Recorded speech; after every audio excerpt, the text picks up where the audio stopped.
Boa noite a todos, sejam todos bem-vindos à nossa Casa Espírita Cristã, aos companheiros também que nos acompanham pelas redes sociais, sejam bem-vindos. É com bastante alegria que nos encontramos hoje para falar um pouquinho sobre uma passagem do livro Fonte Viva, psicografado por Chico Xavier e editado por seu mentor Emmanuel.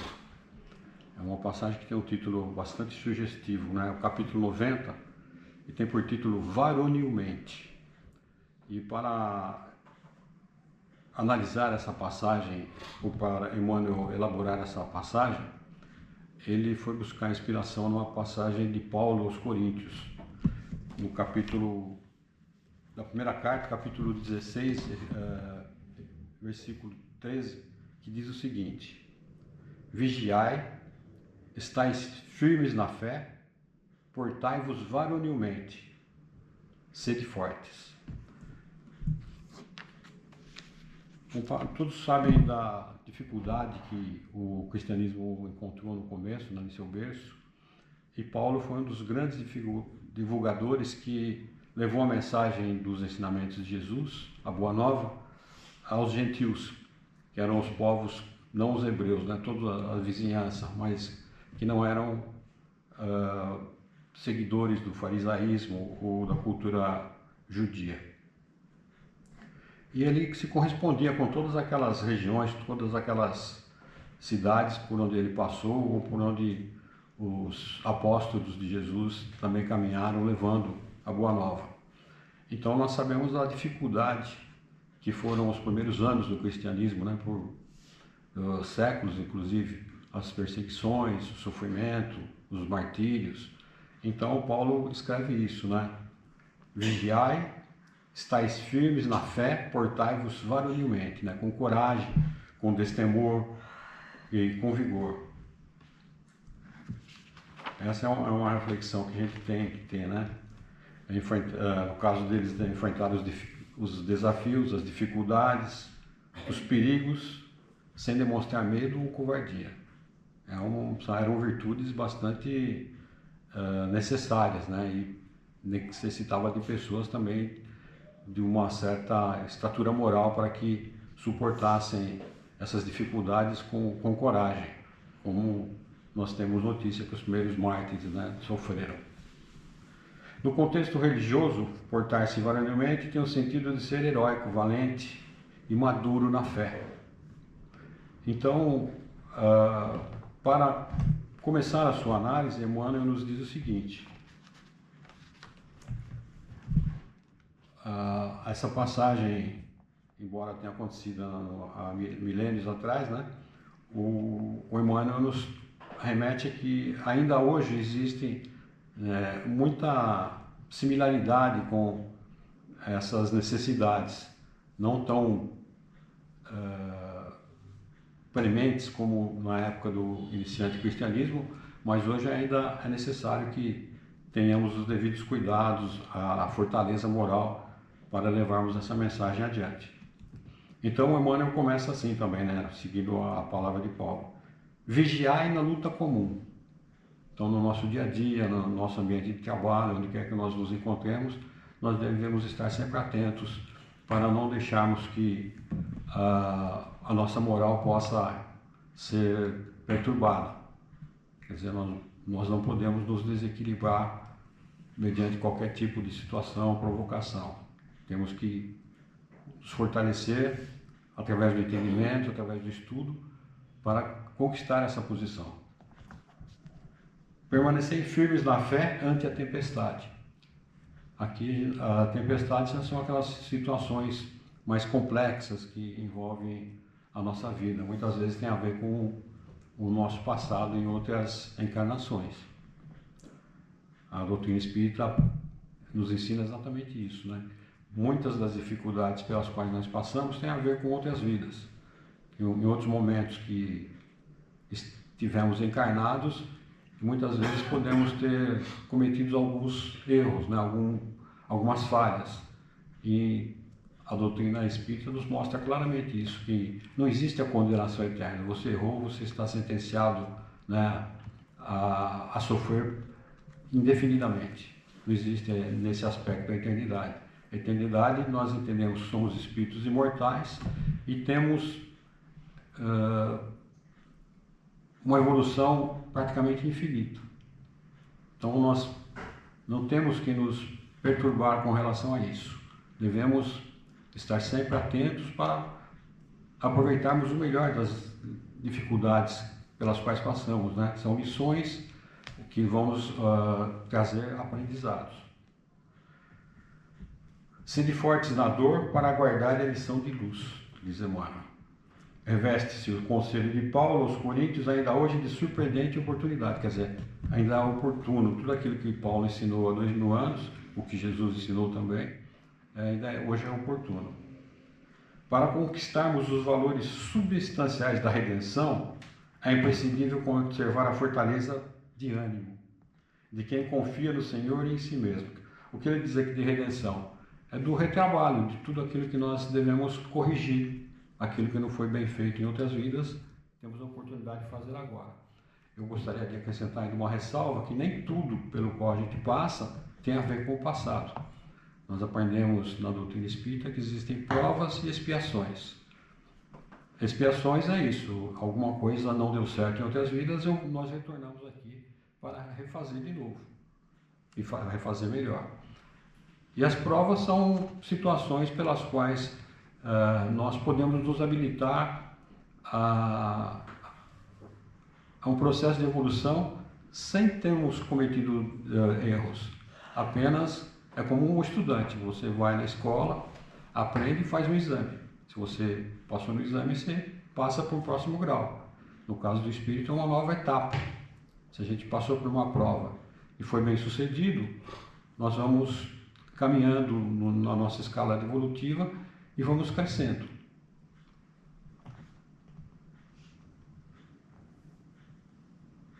Não vale a chuva de lágrimas despropositada ante a falta cometida. Ele continua aqui ainda, vai. Arrependermos-nos de qualquer gesto maligno é dever, mas praticá-lo indefinidamente é roubar tempo ao serviço de retificação. Então, aqui é muito comum nós errarmos. Nós estamos num processo de crescimento, de aprendizado, e é comum no dia a dia ou nas diversas situações pelas quais nós passarmos, cometermos alguns deslizes. Né? Então, se a gente cometeu o erro, não adianta ficar chorando. Né? É buscar a forma de corrigir. Aqui eu gostaria de citar o próprio exemplo do apóstolo Paulo, né? Que ele era um perseguidor feroz, né, dos cristãos, até o momento em que ele viu o Cristo na entrada de Damasco e caiu em si, porque ele estava equivocado.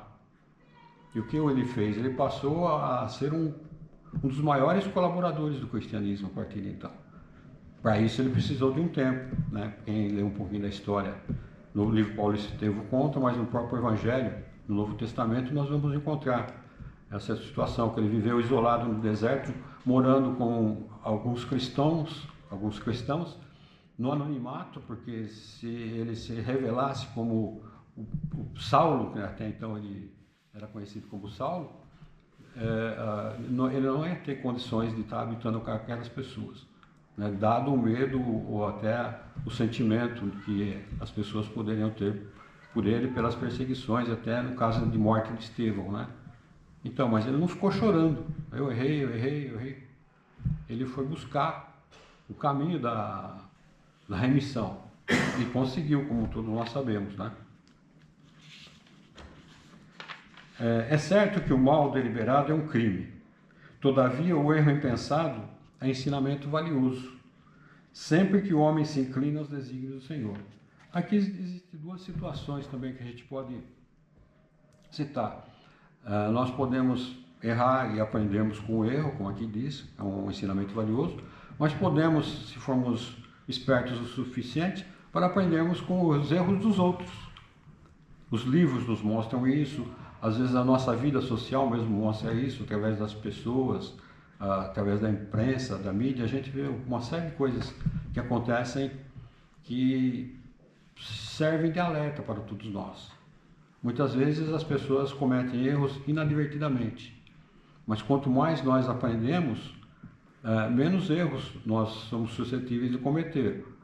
Ou então nós estaremos errando até, vamos dizer assim, um pouco mais, né, no aspecto. Se eu sei que está errado e faço aquilo, né, vai ter um peso diferente perante as leis divinas. Uma coisa é eu errar sem saber que estou errando, outra coisa é eu provocar um erro deliberado. Isso é uma falta maior e, consequentemente, o resgate, nesse caso, seria maior também. Sem resistência moral, do turbilhão de conflitos purificadores, o coração mais nobre se despedaça. Aqui, então, vale um alerta com relação à religião, né? Ela nos dá esse respaldo. A doutrina dos Espíritos nos dá esse entendimento até um pouco melhor. Ela explica o motivo da dor, o motivo do sofrimento, né? É a doutrina da fé raciocinada. Então, nós aprendemos o porquê existem tantas divergências, né, na nossa sociedade, né? Pessoas ricas, pessoas pobres, pessoas doentes, pessoas sem condições muitas vezes de adquirir a instrução e assim por diante. Muitas vezes isso são coisas do passado e a doutrina mostra claramente isso, mas isso não é motivo para nós ficarmos estagnados, muito pelo contrário, é buscarmos, como aqui disse, a redenção, né? Não nos cabe, portanto, repousar no serviço de elevação. Se nós somos espíritos imortais, não tem por que nós ficarmos parados esperando que alguma coisa aconteça para que possamos nos transformar. Compete a cada um de nós, né? Como dizia Jesus, buscar e achareis. O conhecimento está aí, as oportunidades estão aí, só depende de cada um de nós. Independente da religião, né? Espírita, evangélico, católico, não importa. O que importa é o que a gente está fazendo pelo nosso próximo. Aí ele continua, é natural, o tempo está quase esgotando, né? É natural que venhamos a tropeçar muitas vezes. É compreensível que nos firamos frequentemente no espinho da senda. Se a gente erra, fatalmente a gente se machuca um pouco, né? Mas lastimável, contudo, será a situação toda vez que exigirmos rede macia de consolação indébita, interrompendo a marcha para o alto. Então, se a gente errou, vamos buscar a correção. Mas não adianta ficarmos chorando, se lamentando e querer a consolação, né, sem oferecermos nada por essa consolação. O cristão, aqui estava terminando já, não é aprendiz de repouso falso, discípulo de um mestre que serviu sem acepção de pessoas até a cruz. Compete-lhe trabalhar na sementeira e na seara do infinito bem, vigiando, ajudando e agindo varonilmente. Então eu gostaria de lembrar até uma passagem, né? Não é uma passagem específica. A própria vida dos apóstolos, do próprio Chico Xavier, que é uma coisa mais recente, né? Nós sabemos que ele teve uma vida desde a infância muito difícil. E com o mentor dele, Emmanuel, pelo qual chegou esse livro até nós, fala da disciplina que ele teria que ter para superar as dificuldades. Então ele também sofreu, como todos nós, talvez até um pouco mais que nós, porque a estatura moral dele, a envergadura moral era maior, né? Mas ele tinha dúvidas também. Até a gente tem uma passagem em que os narradores dos casos do Chico contam, né, que ele pediu para o Emmanuel levar um recado para Nossa Senhora, a mãe de Jesus, né, Maria de Nazaré, a quem ele se devotava, assim como Bezerra de Menezes, né, que ela enviasse a ele uma palavra de consolo. Veja bem, ele tinha um mentor que escreveu esses livros maravilhosos, mas ele pedia uma mensagem de um espírito mais, de uma envergadura maior, né, acerca dos seus padecimentos. E ele recebeu duas palavras, né, tudo passa. E ele disse que colocou na cabeceira da cama aquela frase, né, aquelas duas palavrinhas, tudo passa. E ele ficou feliz com isso, né? Ele recebeu um recado de Maria, mãe de Jesus. Aí o Emmanuel, notando vamos dizer assim, a alegria dele, a empolgação, né? Falou: Chico, só que é o seguinte, né? As coisas ruins passam, mas as coisas boas também passam. Então tudo passa, também bem clara a frase, né? serve para ambos os aspectos.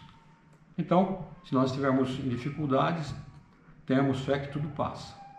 Compete trabalhar assim, né? Orar, vigiar, como aqui pede, e fazer o nosso melhor, principalmente pelo próximo. Como diz Jesus, né? Amai-vos e instruí-vos. Então vamos nos instruir para poder nos completarmos, né? Dizem que são duas asas, né? O amor e a sabedoria. Uma asa só a gente não voa. Precisamos das duas asas. Então é mais ou menos isso. E Pedro também dizia que o amor cobre a multidão dos pecados. Se erramos, né, vamos nos arrepender do erro, mas não vamos ficar choramingando. Vamos ver como podemos fazer para superar ou corrigir esse erro. Tá bom? Muito obrigado a todos. Essa é a mensagem capítulo 90 do livro Fonte Viva.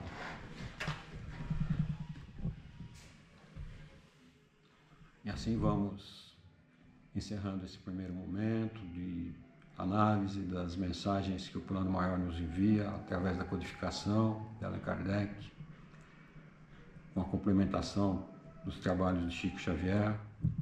Rogamos a bênção do alto, aquele envolvimento sempre carinhoso e fraterno dos benfeitores que estão aqui nos envolvendo com seu carinho, com sua luz, trazendo-nos a sua paz, projetando fluidos e energias salutares em cada um de nós, iniciando da cabeça aos pés, nos transmitindo a paz, a renovação, a coragem de que necessitamos para superarmos os óbices do nosso dia a dia.